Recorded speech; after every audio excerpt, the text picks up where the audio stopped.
नमस्कार, news nation digital के हमारे इस खास एपिसोड खबरें दुनिया की में आपका स्वागत है। मैं हूं सुमित कुमार दुबे। अमेरिका के प्रेसिडेंट डोनाल्ड ट्रंप ने एक और जहां वो यूक्रेन युद्ध को खत्म कराने के लिए ज़ेलेंस्की को किसी भी हद तक झुकने के लिए मजबूर कर रहे हैं, इस तरह की खबरें हैं, तो वहीं मिडिल ईस्ट में ईरान की नकेल कसने के लिए यानी उसको परमाणु बम हासिल करने से रोकने के लिए भी वो हर संभव दाव चल रहे हैं। हाल ही में खबर आई थी कि ट्रंप ने ईरान के साथ एक डील करने के लिए एक लेटर लिखा था और चिट्ठी के मजमून का खुलासा अब हुआ है और ये बताया जा रहा है कि ट्रंप ने ईरान के सुप्रीम लीडर अयातुल्लाह खामेनेई को अमेरिका के साथ डील करने के लिए 2 महीने की मोहलत दी है। हमारे आज के इस एपिसोड में हम बात करेंगे कि ट्रंप क्यों यूक्रेन युद्ध को बंद कराने की जल्दी में है और ईरान को लेकर उनके दिमाग में क्या चल रहा है, और उन्होंने ये जो 2 महीने की मोहलत दी है, अगर इस दौरान बातचीत से कोई हल नहीं निकला तो फिर मिडिल ईस्ट में आगे क्या होगा।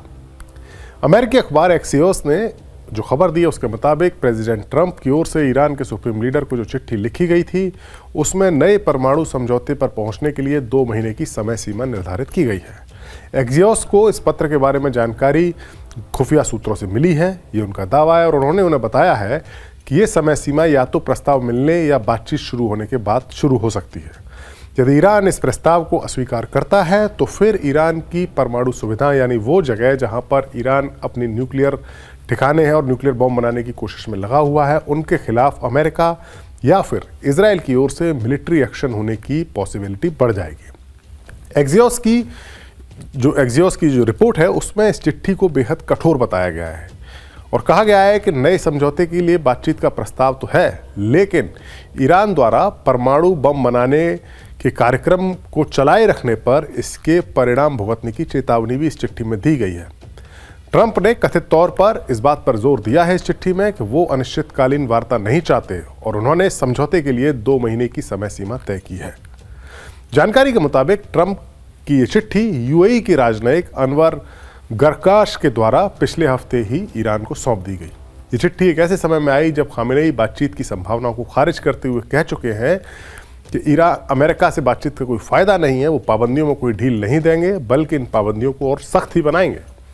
हालांकि ईरान के विदेश मंत्रालय के प्रवक्ता ने कहा है कि ईरान की ओर से अभी इस लेटर की समीक्षा की जा रही है और इसका मूल्यांकन पूरा होने के बाद इसका जवाब दिया जाएगा। अब सवाल यह है कि ट्रंप के इस प्रस्ताव पर ईरान भरोसा क्यों नहीं कर पा रहा है। ये एक मौका है। अमेरिका और ईरान जो कि कई दशकों से दुश्मन हैं, दोनों के बीच जंग की आशंका बनी रहती है। एक मौका है अगर दोनों के बीच में डील होती है तो, लेकिन ईरान भरोसा क्यों नहीं कर रहा है। इसकी वजह यह है कि पहले भी एक डील हो चुकी है और उस वक्त अमेरिका के प्रेसिडेंट ओबामा थे। 2015 में वो डील हुई थी और उस डील के तहत कई और देश भी उसमें शामिल थे, जिनमें Russia, China, UK, France, Germany, ये देश भी उस डील में शामिल थे। लेकिन जब ट्रंप पहली बार अमेरिकी प्रेसिडेंट बने तो उन्होंने इस डील से अमेरिका को बाहर कर दिया, तो ऑटोमेटिकली ये डील अपने आप में खारिज हो गई थी।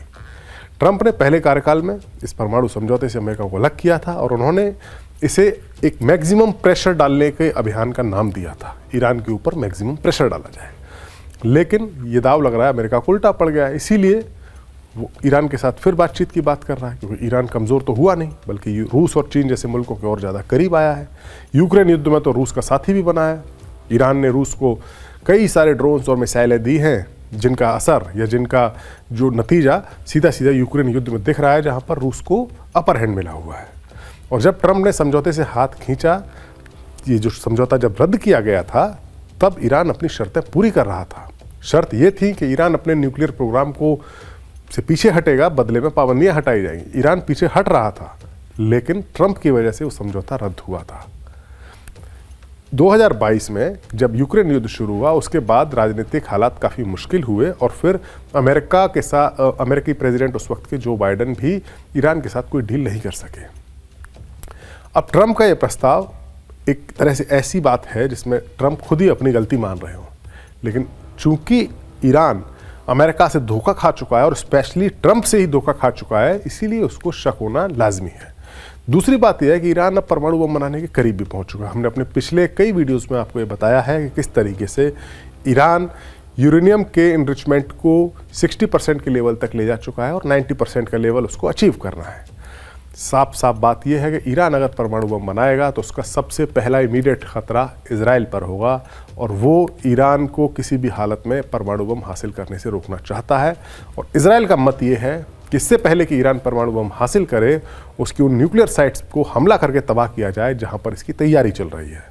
लेकिन ट्रंप बातचीत की बात कर रहे हैं, या फिर यूं कह सकते हैं कि बातचीत की बात करके ये दिखाना चाह रहे हैं कि उन्होंने जंग को रोकने की कोशिश की थी। ईरान को लेकर ट्रंप इतने सीरियस है कि वो 3 साल से चल रहे यूक्रेन युद्ध को भी जल्द से जल्द खत्म कराना चाहते हैं ताकि पूरा फोकस ईरान पर कर सकें। और इसके लिए ट्रंप ज़ेलेंस्की पर रूस की उन शर्तों को मानने का दबाव भी बना रहे हैं जो उनके लिए अस्वीकार्य है।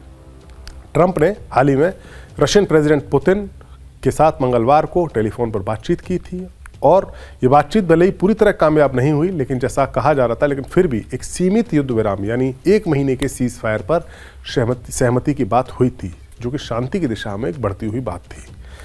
सीमित युद्ध विराम पर सहमति के बाद, शांति की उम्मीद के बाद, यूक्रेन और रशिया दोनों ने ही अपना रुख कड़ा कर दिया। जहां रूसी प्रेसिडेंट व्लादिमीर पुतिन एक स्थायी युद्ध विराम के लिए यूक्रेन को मिलने वाली हर बाहरी सहायता, यानी वो सहायता जो कि अमेरिका और बाकी नेटो देश यूक्रेन को देते हैं, उस पर पूरी तरह रोक लगाने, यूक्रेन को नेटो की सदस्यता न देने की कसम खाने जैसी शर्तें उन्होंने रखी हैं। यूक्रेन कह रहा है कि वो अपनी संप्रभुता के साथ कोई सौदेबाजी नहीं करेगा। संप्रभुता यानी रूस ने जो उसकी ज़मीनें कब्जाई हैं इस युद्ध के दौरान और इस युद्ध से पहले 2014 में क्रीमिया में भी, जो क्रीमिया में कब्जा किया गया था, वो वापस दी जाए। ये यूक्रेन की शर्तें हैं। लेकिन जिस तरह से ट्रंप अपनी हर बात पुतिन की जिद के मद्देनज़र करते हुए पूरी कर रहे हैं, उससे लगता है कि देर सवेर वो इस जंग को ख़त्म कराने के लिए यूक्रेन को मनाएंगे या यूक्रेन पर दबाव डालेंगे, क्योंकि पुतिन, माफ़ कीजिएगा, ट्रंप थोड़ी जल्दबाजी में है। और इसी बीच यहाँ यूक्रेन युद्ध को ख़त्म करने की कोशिश हो रही है, तो वहीं मिडिल ईस्ट के तापमान को बढ़ाया जा रहा है और ईरान को दबाव में लाने की कोशिश की जा रही है। हाल ही में जो गाज़ा में युद्ध विराम चल रहा था, इजराइल ने उसको तोड़ दिया, उस सीज फायर को तोड़ा और रमज़ान के पाक महीने में ताबड़तोड़ हमले गाज़ा में किए, जिसमें सैकड़ों लोगों के मारे जाने की खबर है। अमेरिका ने यमन के हूती बागियों पर हमले किए, जो कि ईरान का साथ देने वाला एक संगठन माना जाता है। हूती बागी जो कि यमन के एक बड़े हिस्से पर काबिज हैं, एक बहुत जियोग्राफिकली इंपॉर्टेंट जो इलाका यमन का है, वहाँ पर हूती बागियों का प्रभाव है, जो सीधा लाल सागर और अदन की खाड़ी को पे प्रभाव डालता है। हूतियों ने ऐलान किया था कि जब तक गाज़ा में इजराइल के हमले चलेंगे, वो इस मार्ग पर गुजरने वाले इजराइल, अमेरिका या उसके साथी देशों के कार्गो जहाज़ों पर हमले करता रहेगा। इससे ये बहुत ही इंपॉर्टेंट सी रूट एक तरह से डिस्टर्ब हो गया था, जिसे अमेरिका ने वहाँ पर अपनी नेवी भेजी और हूतियों पर हमले भी किए, लेकिन हूती अपनी जिद पर अड़े रहे और उन्होंने हूतियों ने अपना झंडा बुलंद रखा। अब जब अमेरिका ने दोबारा हमले करने शुरू किए हैं, जबकि हूतियों ने हमले रोक दिए थे क्योंकि गाज़ा में सीज फायर हो चुका था, लेकिन फिर भी अमेरिका ने हमले किए हूतियों पर और अब हूती भी पलटवार कर रहे हैं, जिससे ट्रंप बौखलाए हुए हैं और हूतियों के पलटवार का इल्जाम भी ईरान पर लगा रहे हैं। और साफ साफ उन्होंने धमकी दी है, अपने सोशल मीडिया अकाउंट पर उन्होंने लिखा कि हूतियों के दागे गए हर शॉट को ईरान के हथियारों और नेतृत्व से दागा गया माना जाएगा, ईरान को जिम्मेदार ठहराया जाएगा और इसका अंजाम ईरान को भुगतना होगा। ट्रंप ने यह भी लिखा कि ईरान आतंकी गुटों को समर्थन देता है और कहता है कि इस पर उनका कोई कंट्रोल नहीं है। ट्रंप ने कहा कि हूतियों के किसी भी हमले का ताकत के साथ जवाब दिया जाएगा और ये ज़रूरी नहीं कि जवाब सिर्फ हूतियों तक ही सीमित रहे। जाहिर है इशारा ईरान की ओर था। दरअसल अमेरिका ने यमन पर जो हमले किए हैं, उसके जवाब में हूती बागियों ने भी लगातार हमले किए हैं। हूतियों ने लाल सागर में अमेरिकी युद्धपोतों पर हमले करने का दावा करते हुए बताया कि 72 घंटे में उन्होंने 4 बार अमेरिकी विमान वाहक पोत USS हैरी ट्रूमैन और उसके साथी युद्धपोतों को निशाना बनाया है। हूती लीडर अब्दुल मलिक ने कहा है कि अमेरिका अगर यमन पर हमले करता रहेगा तो उनका गुट भी लाल सागर में अमेरिका के जो मिलिट्री जहाज हैं उनको निशाना बनाएगा।